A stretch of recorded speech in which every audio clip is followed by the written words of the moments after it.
इसके लिए तुम्हें एक पयो नाम का व्रत करना होगा। इसके लिए तुम्हें एक पयो नाम का व्रत करना होगा, जिस व्रत के करने से तुम्हें एक ऐसा बेटा मिलेगा जो बलवान भी होगा, तेजवान भी होगा, बुद्धिमान भी होगा और दैत्यों से तुम्हारे पुत्रों की संपत्ति छीन करके तुम्हारे पुत्रों को दिला सकेगा। भगवान कश्यप जी कहते हैं, देखो अदिति, ये व्रत कठिन है, इतना सरल नहीं है। अगर वो व्रत तुम कर सको तो हम तुम्हें बतावें। अदिति कहने लगी, ठीक है महाराजा, बताइए तो मैं प्रयास करूंगी कि वो व्रत मैं कर पाऊंगी कि नहीं, कोशिश तो जरूर करूंगी। कश्यप महाराज ने कहा, तो सुनो फिर।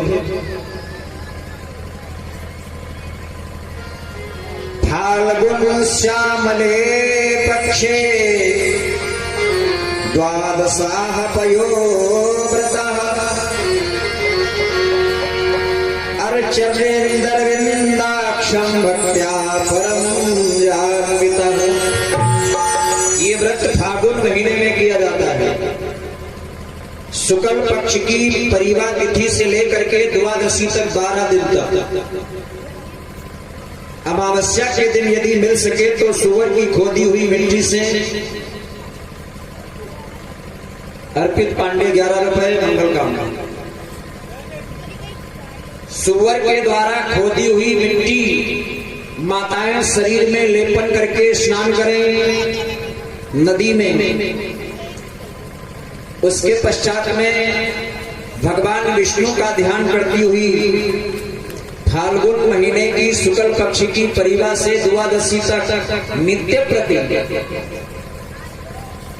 विष्णु भगवान को पंचामृत से स्नान करवाएं। दूध में चरू खीर पका करके विष्णु भगवान को अर्पित करें। उसी खीर के द्वारा भगवान का भोग लगावें। आचार्य ऋतिज्यों को वस्त्र आभूषण गौ आदि का दान देकर के संतुष्ट करें। सुबह दोपहर शाम तीनों समय पूर्ण ब्रह्मचर्य का पालन करती हुई भूमि पर शयन करें। गुरु और ऋतिज्यों को यथा योग्य दक्षिणा प्रदान करें। सुस्ति वाचन भगवत कथाओं से अपने जीवन को लाभान्वित करें। दुनियादारी के प्रपंचों से 12 दिनों तक दूर रह करके त्रयोदशी के दिन इस पयोव्रत का पारण करें। जो देवियां ऐसा करती हैं उनके यहाँ भगवान राम कृष्ण जैसे पुत्रों की प्राप्ति होती है। कश्यप महाराज कहने लगे, जब ये व्रत तुम्हारा निर्विघ्न संपन्न हो जाएगा तब तुम्हें ऐसा बेटा मिलेगा जो दैत्यों से तुम्हारे पुत्रों के राज्य को छीन करके तुम्हारे पुत्रों को दिला सकेगा। त्रेता में माता कौशल्या ने किया था, द्वापर में माता देवकी ने किया था और सतयुग में माता अदिति करने जा रही है। भगवान के खेलों को तो भगवान ही जाने, भगवान ही जाने।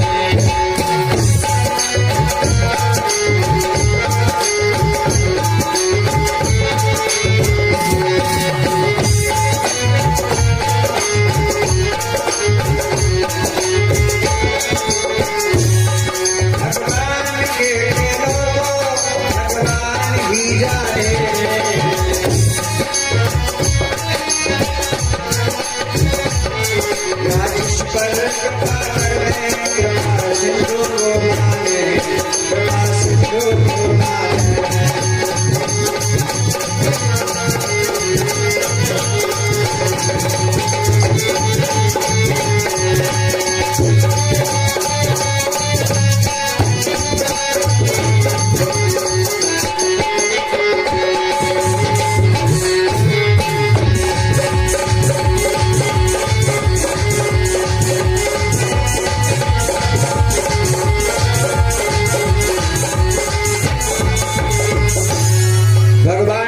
खेलों को तो भगवान ही जाने, या जिस पर कृपा कर दे कृपा सिंधु को माने।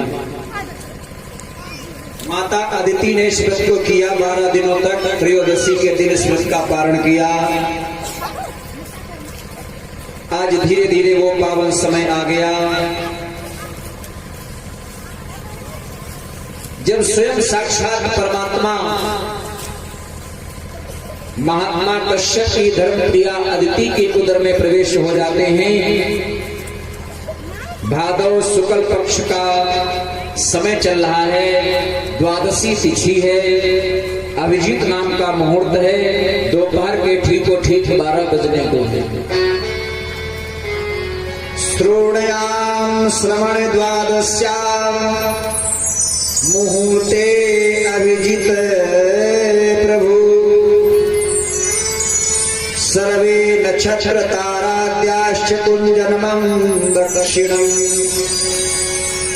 सारे ग्रह जो हैं वो अनुकूल हैं, भगवान के जन्म को मंगल में सूचित करते हैं।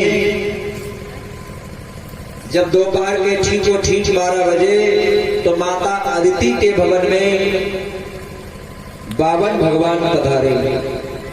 वामन भगवान का प्राकट्य हुआ। शंख ढोल मृदंग ढक और नगाड़े आदि देवता बजाते हैं। आकाश मार्ग से पुष्पों की बरसात हो रही है। जब अदिति ने अपने गर्भ से प्रकट हुए परम पुरुष परमात्मा को देखा तो ये परमानंद सागर में डूब जाती हैं, बहुत ही प्रसन्न हो जाती है। चारों तरफ एक ही आवाज सुनाई पड़ती है, जय हो जय हो जय हो। भगवान को 52 ब्रह्मचारी के रूप में देख करके महर्षियों को बहुत ही आनंद हुआ। लोगों ने कश्यप नाम के महात्मा को आगे करके इस बालक के जात कर्म आदि संस्कार करवाए। जब 52 भगवान का यज्ञोपवीत संस्कार होने लगा तो गायत्री के अधिष्ठात्र देवता सविता जी ने गायत्री का उपदेश दिया, बृहस्पति जी ने यज्ञोपवीत प्रदान किया, कश्यप जी ने मेखला प्रदान की अपने पुत्र 52 भगवान को। राम नरेश पांडे बिनियापुर से 51 रुपए का दान हुआ। भगवान कल्याण करें। पृथ्वी माता ने कृष्ण मृग प्रदान किया। मृग चर्म बन के स्वामी चंद्रमा ने दंड, माता अदिति ने कोपीन, कटिवस्त्र, आकाश के अभिमानी देवता ने 52 वेशधारी भगवान को छाता प्रदान किया, जिससे मेरे प्रभु को धूप न सतावे। छाता प्रदान किया है। ब्रह्मा जी ने कमंडल प्रदान किया 52 भगवान को। सप्त ऋषियों ने पुष्प की माला और माता सरस्वती ने रुद्राक्ष की माला समर्पित की। कुबेर जी ने भिक्षा का पात्र प्रदान किया और स्वयं भगवती उमा जी ने 52 भगवान के पात्र में भिक्षा प्रदान की। ब्रह्म तेज के कारण आज 52 भगवान अत्यंत शोभायमान दिखाई पड़ते हैं। इसके बाद भगवान ने स्थापित और प्रज्वलित अग्नि का कुशों से परिसमोहन परिस्तरण करके पूजा की और समिधाओं से हवन किया। जब इस कार्यक्रम से महाराज जी को फुर्सत मिली तो अचानक इनके कानों में दर्द भरी आवाज उच्च स्वर में जय घोष सुनाई पड़ा, जय हो जय हो। तो नन्हे से 52 भगवान ने पूछा कि ये जय जयकारों की आवाजें कहां से सुनाई पड़ रही हैं? तो सभी लोगों ने बताया इस समय राजा बलि जो है वो यज्ञ कर रहा है। राजा बलि अपनी महारानी विंध्याचली के साथ में यज्ञ कर रहा है तो उसकी यज्ञशाला की तरफ से ये आवाजें आ रही हैं। भगवान बोले बहुत अच्छे समय से आए हैं, क्यों ना हम यज्ञ में जा करके यज्ञ का प्रसाद ग्रहण करेंगे और यज्ञ भगवान की परिक्रमा करेंगे।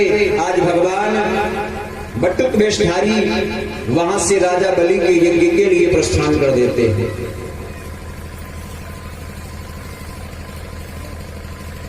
बावन भगवान ने अश्वमेध यज्ञ के मंडप में प्रवेश किया। राजा बलि और महारानी विंध्यावली ने जैसे देखा कि मेरे यहां ब्राह्मण देवता पधारे हैं, उठ करके स्वागत किया, पांव पखारे, चरणामृत पान किया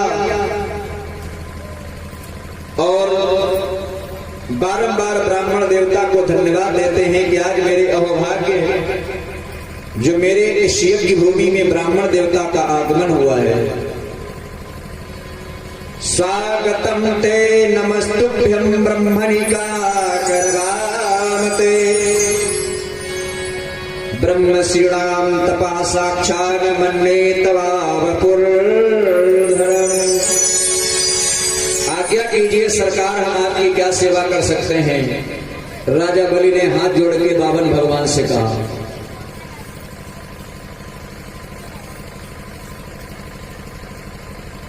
बावन भगवान बोले हम तो तुम्हारे यहाँ याचक बन के आए हैं, कुछ याचना लेकर के, यदि वो मेरी याचना पूरी हो जाएगी तो अच्छी बात है, और नहीं मेरी याचना पूरी होगी तो हम वापस चले जाएंगे। राजा बलि कहने लगा आदेश करिए, आपको चाहिए क्या? अरे जो भी वस्तु की लालसा हो आप हमसे कहिए, हम अवश्य ही देने का सब प्रयास करेंगे। भगवान कहने लगे मुझे कुछ ज्यादा नहीं चाहिए, हम एक गरीब ब्राह्मण हैं तो बहुत सी छोटी सी याचना लेके आए हैं। भगवान बोले याचना चाहे छोटी हो या बड़ी हो आप फरमाइए। तो राजा बलि से बावन भगवान कहने लगे राजन कि पावन बोले चाहिए नहीं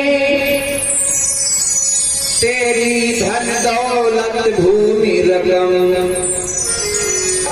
और देना ही अगर चाहते हो तो पृथ्वी दे दो 3 कदम।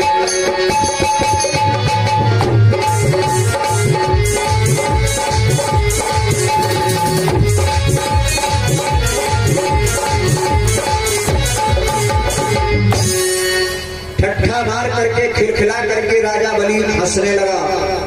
प्रभु मेरा मजाक कर रहे हैं क्या ब्राह्मण देवता? भगवान बोले नहीं, मजाक की बात नहीं। अरे मुझको 3 कदम भूमि चाहिए, 3 कदम, जिसके लिए आपको संकल्प करना होगा, और वो भी 3 कदम भूमि हम अपने कदमों से नापेंगे तब लेंगे। इतनी बात सुनकर के राजा बलि और प्रसन्न हो गया। वाह, आप मेरा मजाक उड़ाने आए हैं क्या? भगवान बोले नहीं ऐसा नहीं भाई, देखो ब्राह्मण को उतना ही दान लेना चाहिए जितने में उसका गुजारा हो सके। वो ब्राह्मण ही व्यथा है जो संतोषी ना हो, जितने में मेरी इच्छा की पूर्ति हो जाए उससे कहीं अधिक लेना भी नहीं चाहिए।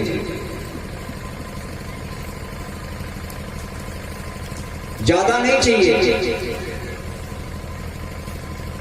बस थोड़ा ही चाहिए, 3 कदम, वो भी अपने पैरों से नाप करके लेंगे। बावन भगवान से राजा बलि कहने लगा ठीक है, यदि 3 कदम भूमि आपको चाहिए तो उसके लिए हम संकल्प कर देंगे।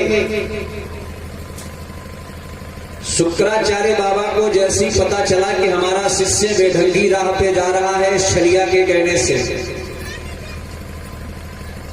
तो आज शुक्राचार्य महाराज ने अपने शिष्य राजा बलि को मना कर दिया।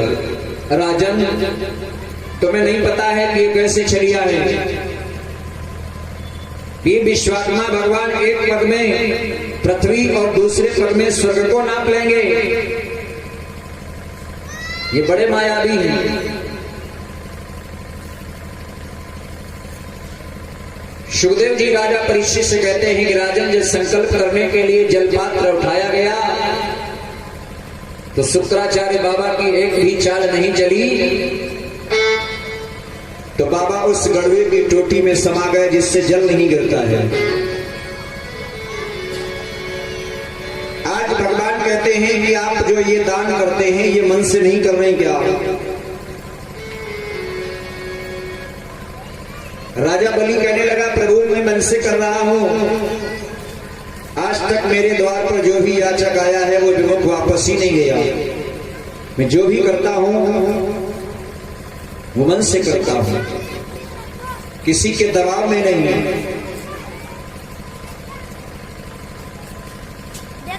आखिर कारण क्या है? ये जल क्यों नहीं गिर रहा है? भगवान ने एक गुस्सा उठाया और उस टोटी में डाल करके थोड़ा सा हिला दिया।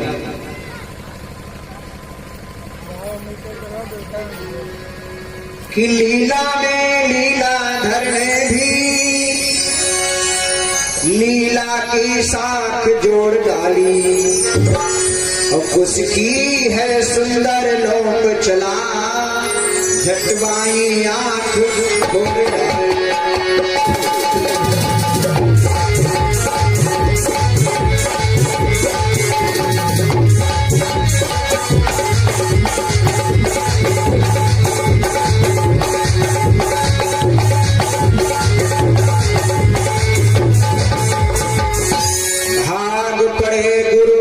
से हाहाकार पुकार,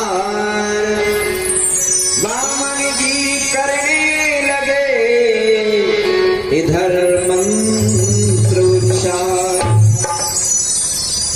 हरि ओम विष्णु विष्णु श्रीमद्भगवतो महापुरुष श्री श्रवणाज्ञा प्रोक्तमानस्य ब्राह्मणो द्वितीयं परार्धे श्री चेतवारा कल्पलवे वस्त्रे वनंतरे अष्टामिश्रे आदि आदि संकल्प हो रहा है। जब संकल्प हो गया तो आज राजा बलि महारानी के सहित हाथ जोड़ करके खड़ा हुआ, हे ब्राह्मण देवता, मन चाहा स्थान का चुनाव कर लीजिए, और आपने कहा था कि मैं अपने कदमों से नाप करके वो 3 कदम भूमि ले लूंगा, तो आप अपने कदमों से नाप करके ले लीजिए।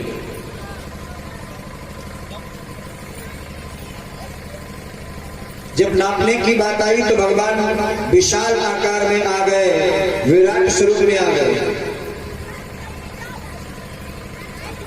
भगवान विराट स्वरूप में आ जाते हैं। होता क्या है, भगवान एक ही कदम में सूर्य चंद्र मेघमाला प्रजापति गण जगन्य स्थान पाताल समुद्र पशु पक्षी मनुष्य देवता ये सब उसी में समा गए। जब दूसरे में आया तो भगवान का दूसरा चरण ब्रह्मलोक में पहुंच जाता है, जहां पर कहते हैं कि तामा ब्रह्मा ने भगवान के चरण को धुल लिया। 2 ही में खाता समाप्त हो गया इनका। जब तीसरे कदम की बात आई तो बावन भगवान से राजा बलि कहने लगा, सरकार अभी आपका कर्जा है मेरे ऊपर। भगवान बोले, अब कोई कर्जा नहीं है। वैसे संकल्प 3 कदम का ही हुआ है। राजा बलि सोच विचार में पड़ गया। भगवान का चरण कमल सत्यलोक में पहुंचा, जिसके नक्षत्र की छटा से सत्यलोक की आभा फीकी पड़ गई। स्वयं ब्रह्मा भी उसके प्रकाश में डूब से गए। 2 ही लोक में काम तमाम कर दिया। ये दशा जब देखी, भगवान के वाहन गरुण जी ने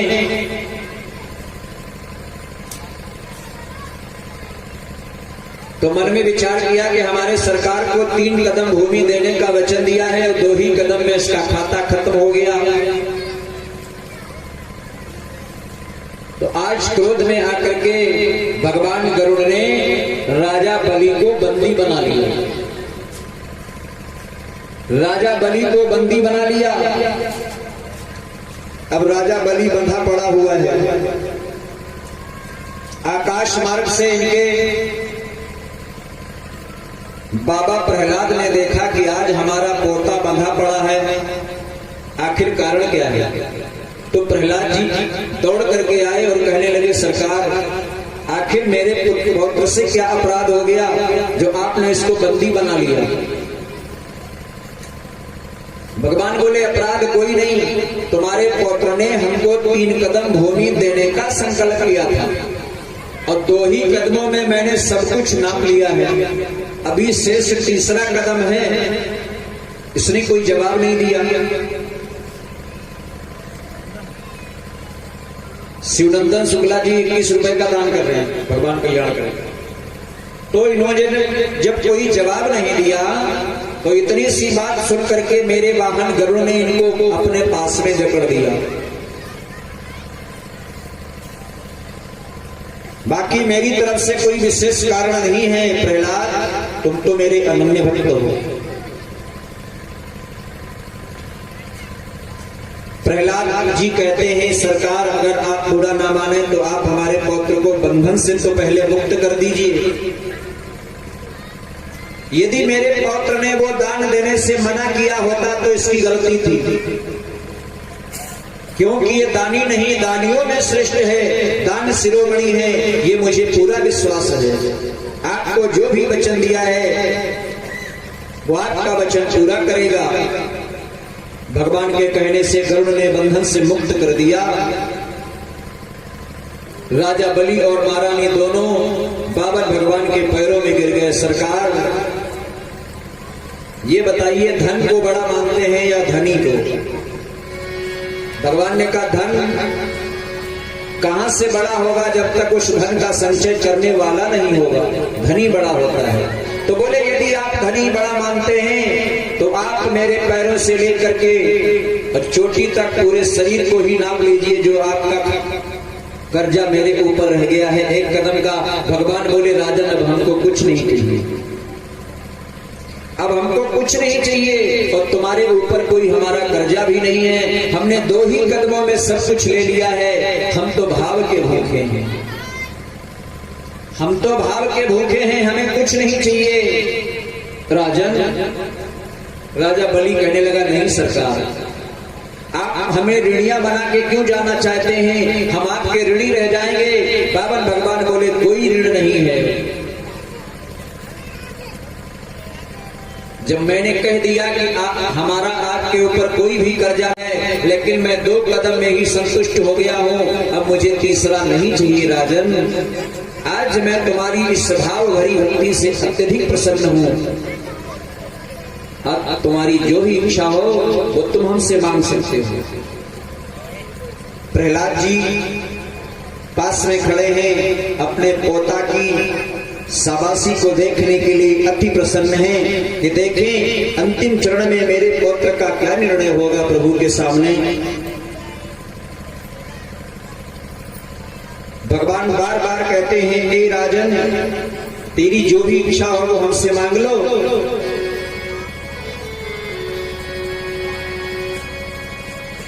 तो राजा बलि कहने लगा, नहीं सरकार, हमको कुछ नहीं चाहिए। भगवान बोले, नहीं, हम जहां पर जाते हैं वहां पे खाली हाथ अपने भक्त को नहीं छोड़ते, कुछ न कुछ दे के आते हैं, इसलिए तुमको कुछ मांगना पड़ेगा। तो राजा बलि कहने लगा, सुनो सरकार, अगर आप देना चाहते हैं कि लाज भी मांग में नहीं मगर उन त्रिभुवन विश्व बिहारी से, पर सम्मति यहां कह रही है, क्या मांगे भीख से।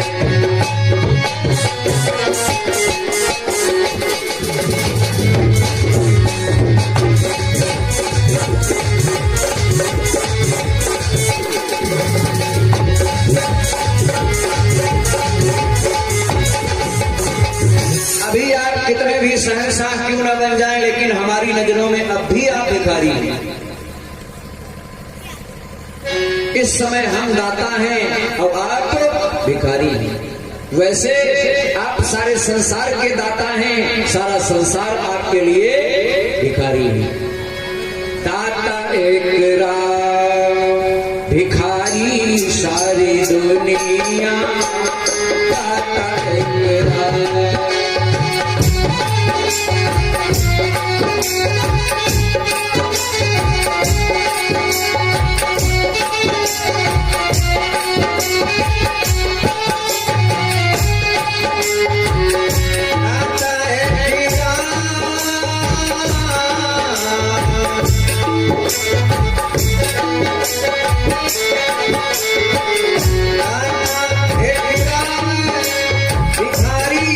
सारी दुनिया राम है देवता, राम है देवता, उधारी सारी दुनिया।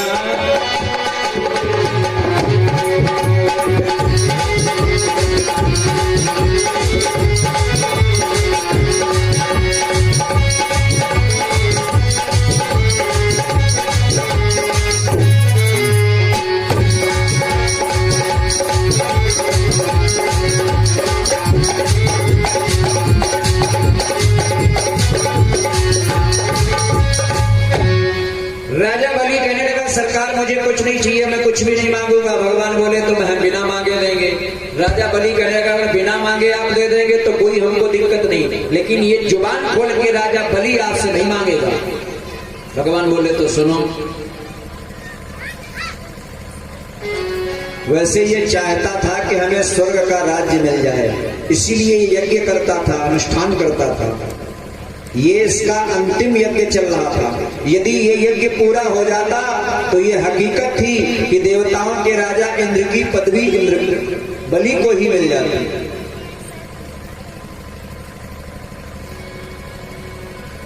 कि मन चीती होती नहीं, प्रभु चीती तत्काल, और बलि ने चाहा स्वर्ग को, प्रभु भेजो पाताल।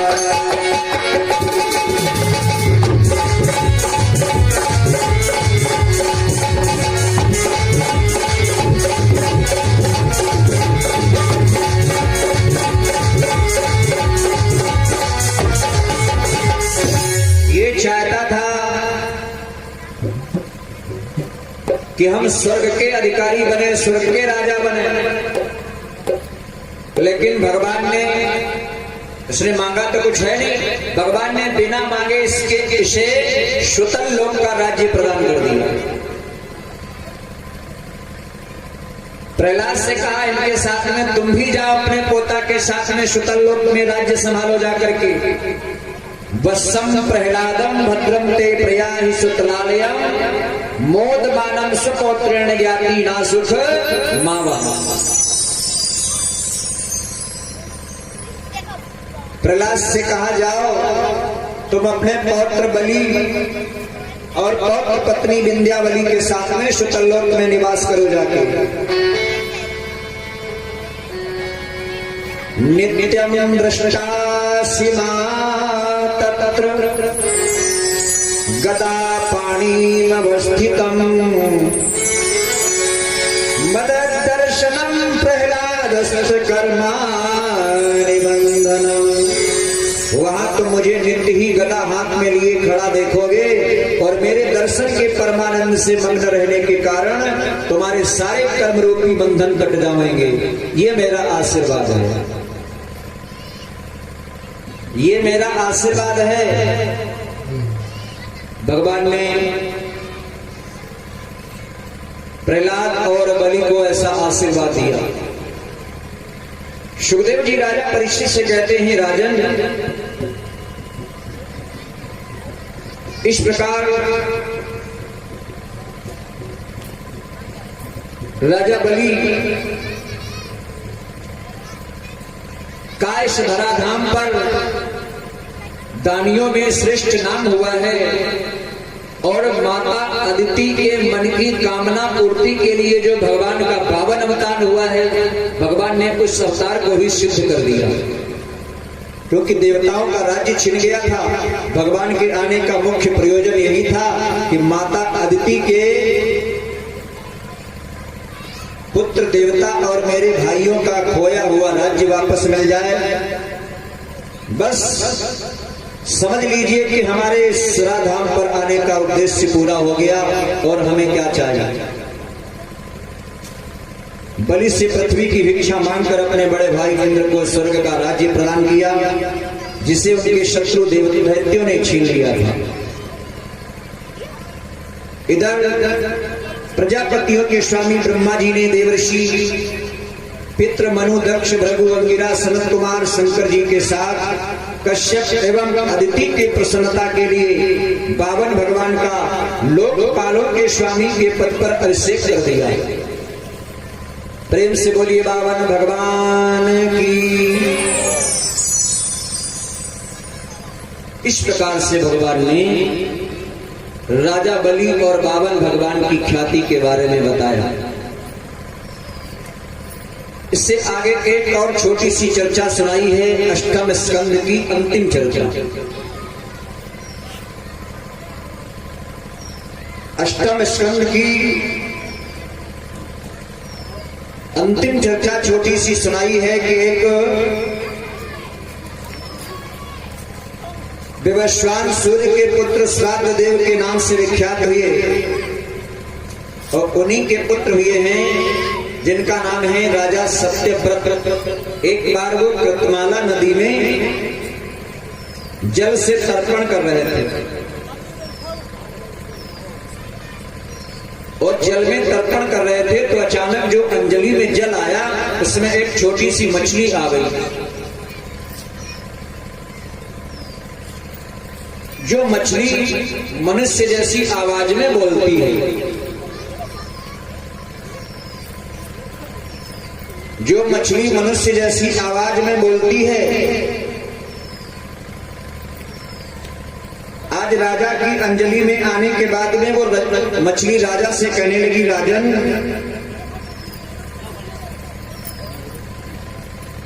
मैं तो बहुत ही छोटी मछली हूं, यहां पर बड़े बड़े समुद्र के जीव हमें खा पी करके निगल जाएंगे, मेरे प्राण पखेरु उड़ जाएंगे, आप मेरे प्राणों की रक्षा कर लीजिए।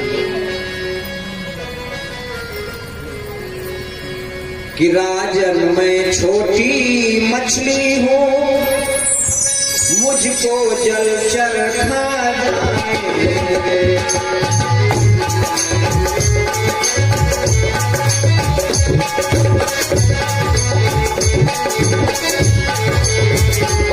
राजन मैं छोटी मछली हूं,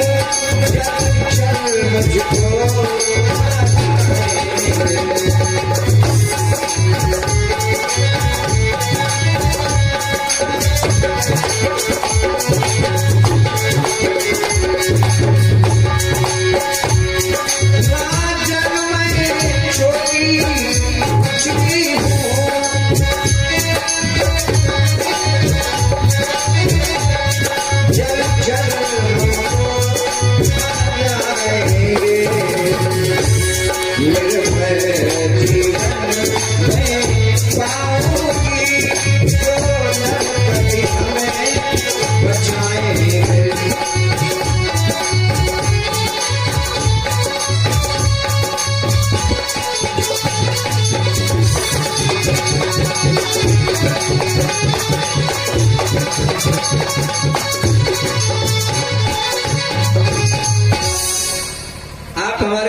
रक्षा करें। राजा बोले एक दिन नहीं, जिंदगी भर तुम्हारी रक्षा करेंगे, काहे की चिंता कर रही है। यहां पर राजा सत्यव्रत को थोड़ा अभिमान आ गया और अभिमान घमंड ही भगवान का भोजन है। राजा ने बड़े जोश में कह दिया कि हम एक दिन नहीं, जीवन पर्यंत तुम्हारे प्राणों की रक्षा करेंगे, कहीं से कोई तुम्हें दिक्कतों का सामना नहीं करना पड़ेगा। घर लेके आए, एक छोटे से बर्तन में पानी भर के उस मछली को रख दिया और जैसे ही वहां से चले तो वो मछली बोली, राजन ये बर्तन छोटा है,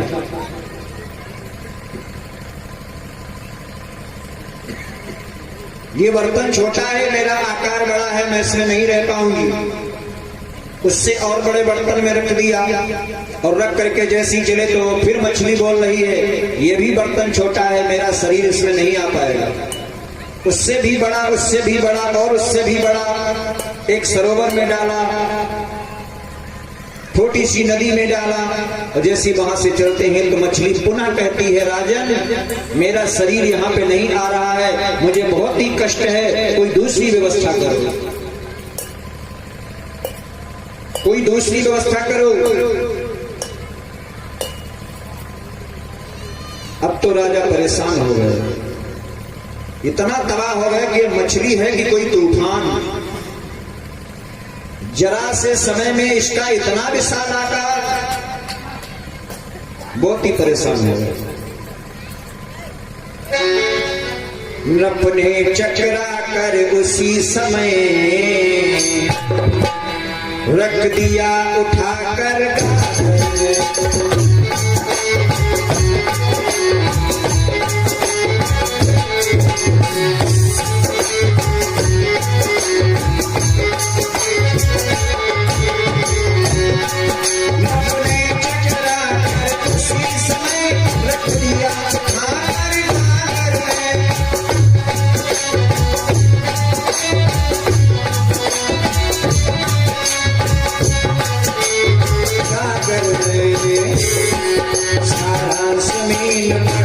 बढ़ते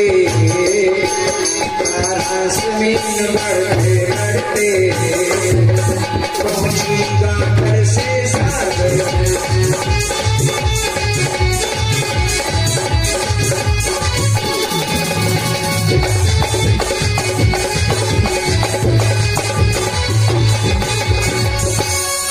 कागर से सागर में पहुंच गई और जब सागर में पहुंच गई तो सागर से भी आवाज आई, राजन। राजा सत्यव्रत ने अपने घुटने टेक दिए, आप मछली के वेश में हैं कौन, मुझे दर्शन दें। भगवान कहने लगे, राजन इस समय तो कुछ नहीं हो पाएगा,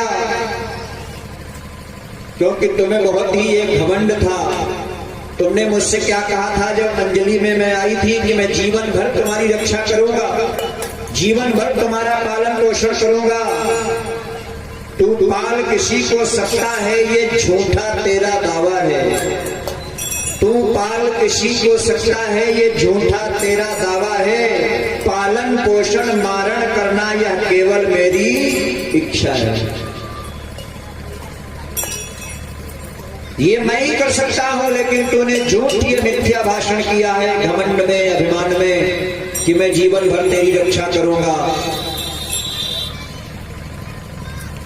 तुम्हें मालूम होना चाहिए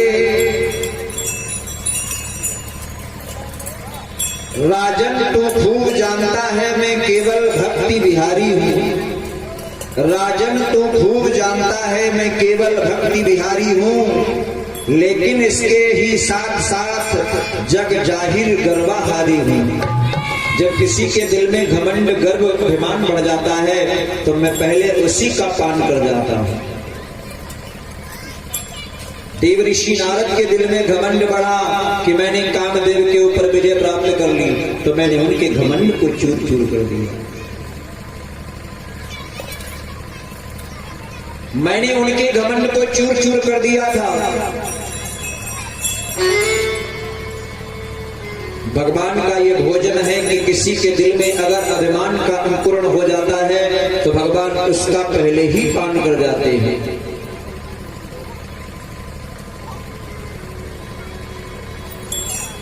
वह प्रलय दृश्य दिखलाने को यह मत्स्य रूप प्रगटाया है, तेरा यह मान गिराने को क्षण क्षण पर इसे बढ़ाया है। कि हमें तुम्हारे इस घमंड को चूर चूर करना था राजन, अब मैं तुम्हें जो बता रहा हूं उसे ध्यान से सुनो। आज के ठीक 7वें दिन इसी समुद्र में एक तूफान आएगा। आज के ठीक 7वें दिन इसी सागर में एक तूफान आएगा जिसमें सारी सृष्टि नष्ट हो जाएगी। एक नाव पर सप्त ऋषि महात्मा लोग बैठे होंगे। जो नाव इस सागर में तुम्हें तैरती हुई नजर आवेगी, उस नाव में तुम अपनी सारी सामग्रियों को लेकर के बैठ जाना। उस समय प्रलयकालीन निद्रा में जब ये नाव डगमगाएगी तो मैं तुम्हें इसी रूप में वहां पे मिलूंगा। वासुकी नाम की रस्सी से नाव को तुम मेरे ही शरीर से बांध देना और उस समय उस नाव में बैठ करके तुम जो जो प्रश्न मेरे से पूछोगे उन सारे प्रश्नों के उत्तर मैं तुम्हें बताऊंगा। आज के ठीक 7वें दिन आने वाली प्रलय का तुम्हें इंतजार करना होगा। सुखदेव जी राजा परीक्षित से कहते हैं कि राजन, जैसा कि मत्स्य रूपी भगवान ने राजा सत्यव्रत को बताया, ठीक 7वें दिन महाप्रलय में वो समुद्र में नौका तैरती हुई दिखाई पड़ी जिसमें सप्त ऋषि महात्मा गण बैठे हैं। राजा सत्यव्रत भी सवार हुए। भगवान इसी मछली के रूप में मिले। जब नाव डगमगाने लगी तो वासुकी नाम की नेति से भगवान के शरीर से वो नाव को बांध दिया। वहां पर जो महाराज सत्यव्रत और मत्स्य रूपधारी भगवान से वार्ता हुई, वही वार्ता मत्स्य पुराण के अंतर्गत दर्शाई गई है। इस प्रकार मत्स्य वेशधारी भगवान ने राजा सत्यव्रत के घमंड को चूर किया और पावन उपदेश दिया। और सागर में छुपे हुए है गरीब निशाचर, जिसने पितामह ब्रह्मा के मुख से 4 वेदों का हरण कर लिया था, उसे मार करके पितामह ब्रह्मा के पास में 4 वेद पहुंचाए गए। ऐसे परमात्मा की लीला है। आइए 2 बार परमात्मा का पावन नाम उच्चारण करते हुए भगवान की आरती करेंगे और रात्रि में अपने समय से भगवान की कथा का रसास्वादन करने के लिए ठीक 7 बजे से सभी लोग पधारेंगे। आज इस कार्यक्रम का 3रा दिन है। अभी शेष 4 दिनों तक भगवान की कथा और होगी।